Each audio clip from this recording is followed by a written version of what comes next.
Hello Nintendo fans, welcome to Cube3's video mock-up on how The Legend of Zelda The Wind Waker might just run on the Wii U.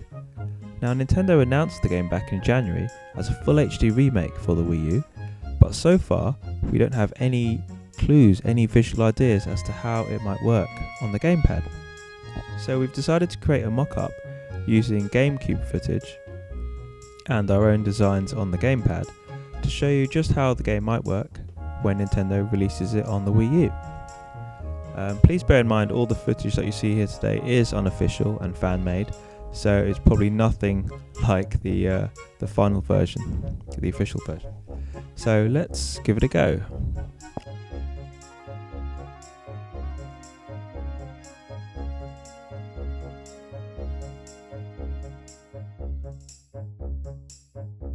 Okay, let's start with gamepad movement. Now if you take on a more traditional approach, you may use the analog sticks for running in camera. You'd have your L trigger for your shield and sword. You'd also assign A to your regular actions like rolling, backflipping, pushing those big blocks, and B would be your sword. So everything would be pretty much like you had it on the GameCube. But what about the stylus? Now Nintendo introduced this in Phantom Hourglass, and this is something that we could bring to Wind Waker Wii U. Now your stylus could be used for movement, for sword play, and for things like rolling and so on. Your analog stick for camera, items assigned to the D-pad like so, or the face buttons if you're left-handed. You'd also have your shield and L targeting on either side. So that's how touch setup might work. So if we give it a go, like so, Link runs, he rolls, flick again to roll again. Okay, so let's try sword play. Now it might work like this. If you just tap the screen like so, he whips out his sword, then taps a couple of slashes. And then if we hold the L button like this, and then flick, and flick again, Link would do his infamous jump attack. Now, if you're left-handed, you just swap the stylus over, and the face buttons become your items, and the right analog stick as your camera. So we can run like so. Okay, so the analog stick camera would just be a free camera, so we can just twirl it around like this and have a bigger picture. So that's how stylus movement might work if you're playing on the gamepad.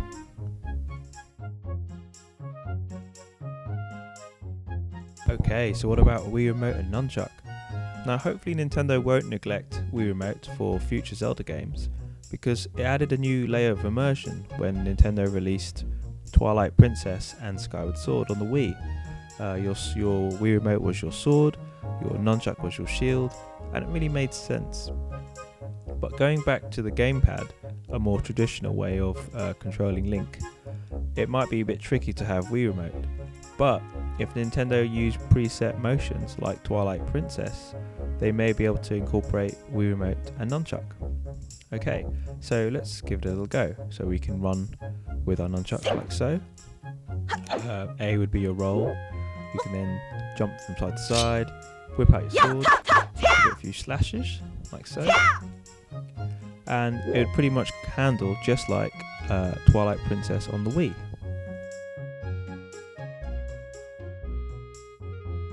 Okay, so what about your items? Now Link's got a huge catalogue of items in Wind Waker.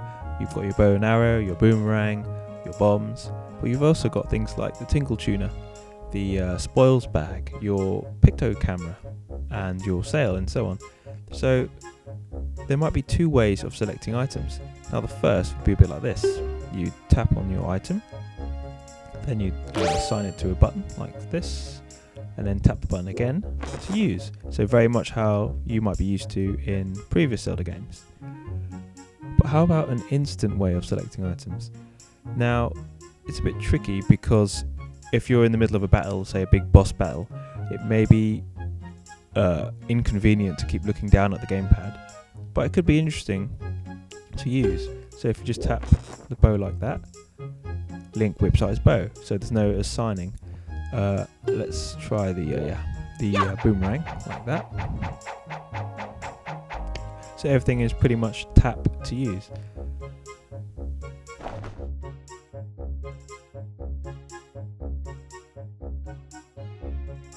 What about the Wii Remote? Now, you wouldn't want to put the Wii Remote down to use the gamepad to select items, so the best way is probably to have an on-screen display like this.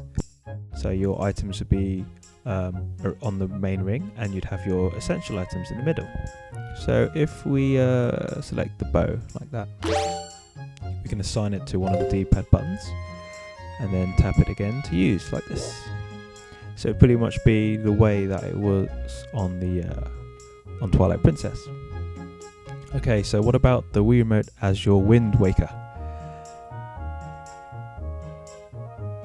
So you'd be able to whip out the Wind Waker like so, and then use different motions to control it, just as if you were Link. So let's give it a go. Whoop. Like that.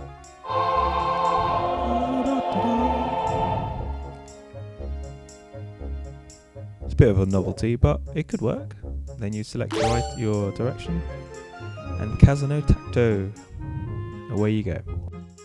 Okay, so for aiming with the gamepad, you might keep Link in third person on the TV, and then use the gamepad in first person like so.